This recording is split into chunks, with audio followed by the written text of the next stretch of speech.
Hey there, what's up? This is Tommy Feezer, and in this video, Adrian and I are going to show you all about how we installed our earthen floor. So here it is. Stick it around till the end to hear our comments, what we would do differently, and what went well and what didn't go well about it. I don't think I recorded any video of this time of the actual installation of the cob, but we're laying it on about inch and a half thick. We were using those laths or pieces of wood to mark how high we were adding it and then taking the pieces of wood off as we scraped it clean. And you can see here, it came out pretty flat. It's not perfect, but we were going for more of that natural look.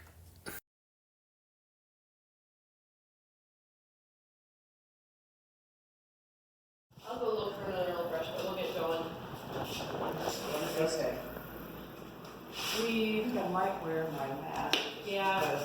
And we might want to talk about chunks or any dirt on your dirt floor, because you don't want to sweep it beforehand because that can like score it and disturb the look of the surface. But small amounts of dust you can and debris you can just leave, oil over, and then once it's all like cured, it'll be easier to sweep without damaging it. So only if you see a big chunk, you could set it aside. That's only. Okay, we are taking Danish oil, which is polymerized linseed oil that does not contain any heavy metals, so it's a safer product than what is called boiled linseed oil, because now it's not really boiled. They use heavy metals to thicken it. And we are diluting it with a citrus solvent called lemonenne. We're diluting it in approximately a 4-to-1 ratio, so 4 parts linseed oil and 1 part.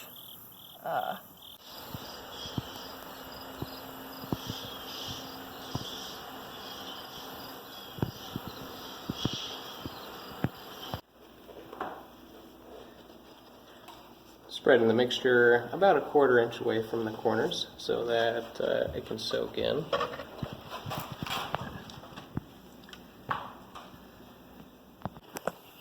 Okay, so some optional steps that I've read about doing this is after this step of applying the linseed oil and citrus solvent mixture to the entire floor, we're going to be doing it in like 3 or 4 coats. We're going to do them in rapid succession, one after the other, and then we're going to let it dry for like a week.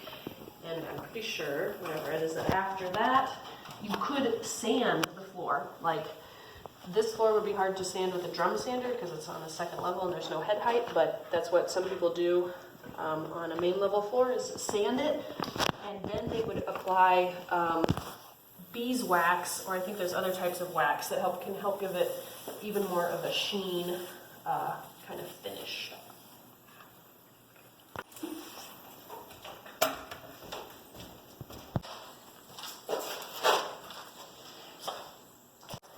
Another step which we have omitted, but you can do, is when applying the earthen plaster, after you let it dry a little while until it's like maybe leather hard, then you come back through with a steel trowel and burnish the surface of the plaster, making it like really compacting the surface, making it smoother and a little shinier.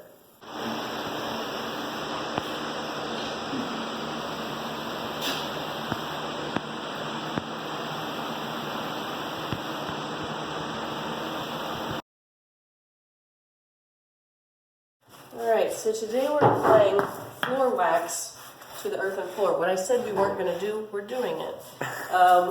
Because I didn't want to go to all the effort of doing an earthen floor and not kind of show it in its maybe most attractive format, which the wax really does seem to, it makes it darker, a little shinier, as opposed to add a little durability, a little bit of more waterproofness, and so far, I think it's looking good. I think other things we could have done before applying the wax would have been to sand the earthen floor, or even use just like a green scrubby dish pad. We did not do that step, but in a second step, which we could do after we're finished with the floor wax and it dries for a few hours, would be to buff it in with like an orbital sander that has a kind of sheep's wool pad or some sort of cloth on it. So we may do that, but at this point we're just focusing on getting the wax on the floor. Right now the floor is pretty hard. It's been like 2 weeks after the polymerization. Overall, this was a very fun process to do. It's extremely affordable as far as the materials used. A lot of that clay, actually all of that clay, was used from the site. That was from where the foundation was dug up with.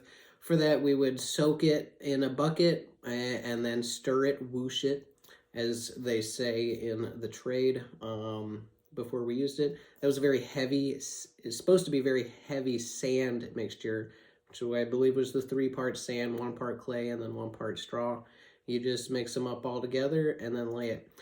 Things that I personally would have done slightly differently in hindsight is hit it with a steel trowel while the cob is still wet, maybe even one of those concrete floats to really give it a nice smooth surface. But it works. It's functional.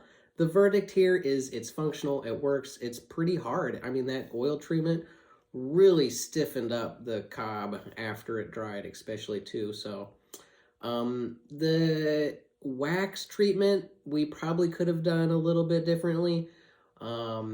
After it dries with the linseed oil, wax it, and then just a couple hours later, buff it. I think that would have taken some of those white streaking things out.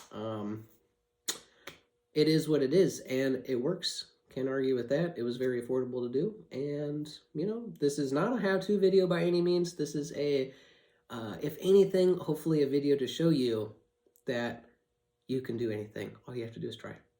Shoo.